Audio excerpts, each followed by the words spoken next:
Hello जी, अस्सलाम वालेकुम। कैसे आप सब? उम्मीद है जहाँ भी होंगे खुशपाश होंगे। मेरी दुआ है जहाँ भी रहें खुश रहें। तो जनाब आज मैं आप लोगों के लिए रमज़ान स्पेशल में जो है वो इमली और आलू बुखारे की शरबत की रेसिपी लेकर आई हूँ, जिसको जो है आपने 1 से 2 माह आराम से इसको आप स्टोर कर सकते हैं और एक दिन आपका लगेगा और फिर आपके 1 से 2 महीने आराम से गुजर जाएंगे। और ये इतना ज़बरदस्त किस्म का शरबत है कि जिसको खून की अगर कमी वगैरह है तो अगर ये डेली अगर उसको पी लेगा तो इससे ये होगा कि उसका जिसका का जिगर काम नहीं करता तो वो भी काम करने शुरू हो जाएगा। और इसके इतनी अफायदत है कि आपको सारा दिन रोज़ा रखा होता है और आप ये शरबत पी लेते हैं अफ्तारी में, तो यकीन जाने आप बिल्कुल तरोताज़ा हो जाएंगे, फ़्रेश हो जाएंगे।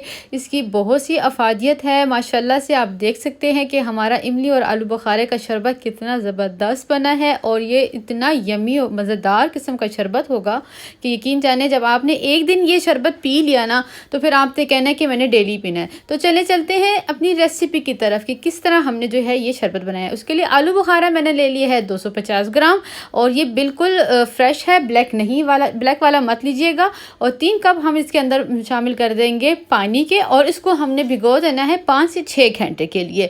ये ज़रूरी है आपको भिगोना, तभी भिगेंगे तभी इसमें से जो पानी हमें चाहिए वो हमने इसका लेना है।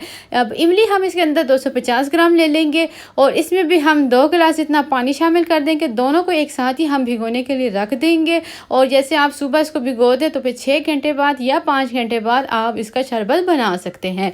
तो हम इसको जो है ढक के रख देंगे। 6 घंटे गुजरने के बाद आप देख सकते हैं ये कितना जो है फूल चुका है और इसका कलर टोटली चेंज हो चुका है। तो हमने अभी यहाँ पे इस स्टेज पे जो है आलू बुखारा जो है वो हमने नहीं डालना, सिर्फ पानी हमने इसका डालना है। तो मैंने इसके अंदर जो है 1 कप जितना पानी और डाला ताकि ये अच्छे से जो इसका जो अरक है वो निकल आए, क्योंकि हमने इसका शरबत बनाना है।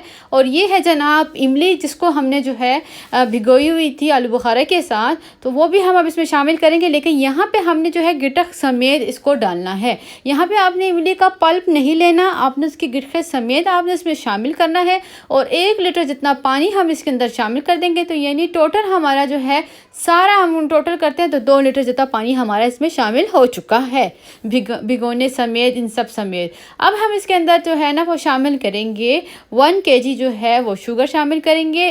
4 कप आप डाल सकते हैं। 4 कप जो है 1 kg के बराबर ही हो जाता है, तो आप उसके हिसाब से डाल दें। मैं ज़्यादा चीनी नहीं डाल रही, जिसको कम हमारे घर में किसी को कम चीनी पसंद होती है, किसी को ज़्यादा होती है, तो वो मैंने बैलेंस में डाली है। अब हम इसके अंदर शामिल करेंगे टाटरी हम इसके अंदर शामिल करेंगे 1 टीस्पून।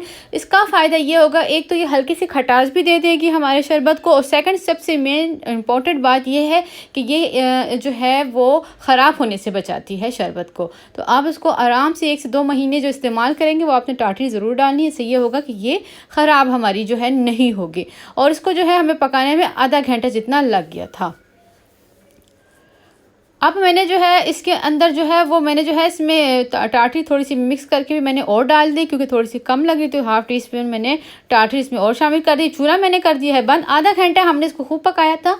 आधे घंटे के बाद मैंने चूल्हा कर दिया बंद। फिर मैंने इसके अंदर आलू बुखारे डाल दिए हैं। आलू बुखारा डालने के बाद अब हम इसके अंदर चीज़ें कुछ और हैं जो हमने डालनी है, इसी स्टेज पे डालनी है। जैसे ही चूल्हा बंद किया फ़ौरन आलू बुखारा डालना है और साथ ही अनारदाना आपने इसके अंदर 4 टेबलस्पून जितना डालना है। और ये मैंने जो है नाप के आपने 4 टेबलस्पून डाल देना है। इसके भी बहुत से फ़ायदे, जिसके दिल वगैरह की जो है कमज़ोरी होती है, जो मसला होता है, तो वो ये अगर ये पिएगा, चर्बी वगैरह जिसके दिल की होती है, तो वो बहुत फ़ायदा देती है अनारदाना।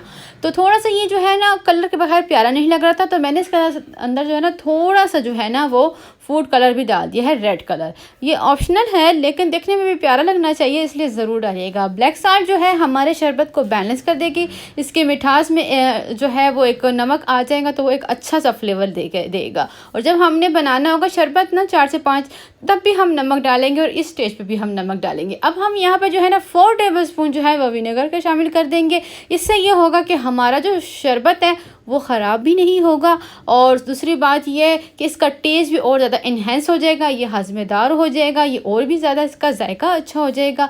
यानी आपने जितनी भी रमज़ान की चीज़ें खाएंगे तो अगर आप ये शरबत पी लेंगे तो यकीन जानिए कि फिर आपको जो है हर चीज़ हज़म हो जाएगी आराम से। और ये जो है जिसकी जिगर वगैरह काम ना करता हो, तो अगर वो इमली और आलू बुखारे का शरबत पीता है डेली, तो उसका जिगर काम करने शुरू हो जाएगा, तो वो खून बनने शुरू हो जाएगा। तो बहुत सी इसकी फ़ायदे है। फिर इसको जो आपने यूज़ करना है वो 2 दिन बाद यूज़ करना है। मैंने एक दिन छोड़ दिया था, मैंने पूरी रात उसको बाहर ही छोड़ दिया था।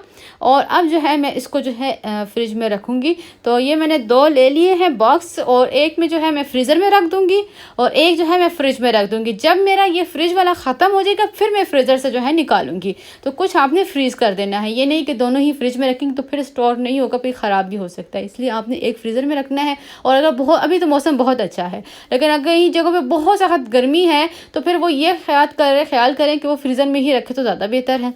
तो ये आप आराम से रख सकते हैं। और इसको जो है आपने ख्याल रखना है कि जो आप बॉक्स वगैरह लें उसमें पानी वगैरह ना हो, बिल्कुल ड्राई हो। तो इसको जो है हम इस तरह माशाल्लाह से हमारे जो है 1 पाव इमली और 1 पाव आलू बुखारे से हमारे 2 बॉक्स जो है वो बन चुके हैं। देख सकते हैं माशाल्लाह से। आपको मेरी रेसिपी पसंद है तो मेरे चैनल को लाइक ज़रूर कीजिएगा, सब्सक्राइब कीजिएगा, बेल आइकन को दबाना मत भूलिए ताकि मेरी नई आने वाली रेसिपी आप तक पहुँच सके। तो कुछ जो है हम आपको बताएंगे कि किस तरह हमने करना है। देखिए, इसके आलू बुखारा जो है वो हमने जो है इसके जो है थोड़े से निकाल के डाल लेनी है। तो ये जो है आलू बुखारे का जैसे मुरब्बा होता है ना, सेम उस जैसा इसका जो है वो टेस्ट आपको मिलेगा अगर आप वैसे इसको खाएंगे तो, क्योंकि इसमें मिठास भी है। तो अब हमने जो है ना मैंने जो है ना छोटी चाय की डोलची जितनी मैंने इसमें डाल दी है, और इसमें जो है 3 गिलास इतने जो है वो शरबत बन जाएंगे। ये है तुखे मलंगा, ये मैंने जो है अभी 1 टेबलस्पून जितना डाला है, क्योंकि अभी सर्दी है, इतनी ज़्यादा ज़रूरत नहीं है। अगर सख्त गर्मी होगी तो फिर हम ज़्यादा भी डाल सकते हैं। तो जनाब अब हम इसके अंदर पानी डाल देंगे। यहाँ पे आप जहाँ पे गर्मी होगी, क्योंकि हमारे पेशावर में तो बहुत अच्छा मौसम चल रहा है, इसलिए मैंने बर्फ़ वगैरह नहीं डाली है। लेकिन अगर आपके यहाँ गर्मी हो तो आप बर्फ़ भी डालें तो उसका और भी टेस्ट अच्छा आ जाएगा। और जनाब अब हमने जो है इसमें जो टच देना है वो लेमन का देना है। तो 3 ग्लास में मैं एक जो है बड़े साइज़ का लेमन इसमें शामिल कर दूँगी, इसका जूस डाल दूँगी। इससे इसका हजमे में और भी ज़्यादा ये अफादियत देगा, आप जो है वो फ्रेश रहेंगे। तो इसमें पुदीने की पत्तियाँ डाल देंगे, ये हजमे के लिए और भी ज़्यादा अच्छी होती है। तो जब भी आप पुदीने की पत्तियाँ डालते हैं ना और शरबत बनाते हैं तो फिर आपने इसको 1 आधा घंटे के लिए छोड़ देना है। इससे यह होगा कि इसका जो पुदीने का जितना भी फ्लेवर और जितनी भी अफादियत है वो शरबत में चली जाती है। फिर आप इसको जैसे भी यूज़ करना चाहिए। काला नमक मैंने इसके अंदर 1/4 टीस्पून डाला है। थोड़ी सी मैंने चीनी इसमें शामिल की है 2 टेबलस्पून जितनी, और इसको हम अच्छे से मिक्स कर लेंगे। जब भी शरबत में आपने चीनी डालनी है तो उस वक्त बर्फ़ नहीं डालनी, पहले आपने अच्छे से जो है मिक्स कर लेना है। मिक्स करने के बाद आपने बर्फ़ डालनी, तो आपकी चीनी जो है जल्दी से जो है मिक्स हो जाएगी। तो जनाब ये है हमारा जो है शरबत तैयार हो चुका है। तो अब हम इसको जो है सर्व करेंगे। ये ज़रूर बनाइएगा, ये आपकी सेहत के लिए बहुत अच्छा है। हम हर साल जो है गर्मी में हमारे घर में अवेलेबल होता ही होता है ये शरबत, बल्कि हमारे जो मेहमान है वो स्पेशल हमारे घर आते हैं तो वो कहते हैं कि हम जाएं और उनके घर से आलू बुखारे का शरबत जो है वो पीने जाएं, क्योंकि बहुत ज़्यादा ये मज़ेदार होता है, बहुत डिलीशियस होता है। ज़रूर बनाइएगा, आपको ये शरबत बहुत ज़्यादा पसंद आएगा। सबसे बड़ी बात ये कि रमज़ान में आप बनाएंगे तो हर चीज़ आपकी जो है जो खाया पिया होगा वो हज़म हो जाएगा। तो इंशाल्लाह जल्द हाज़िर होंगी एक नई रेसिपी के साथ। दुआओं में याद रखिएगा। अल्लाह हाफिज़।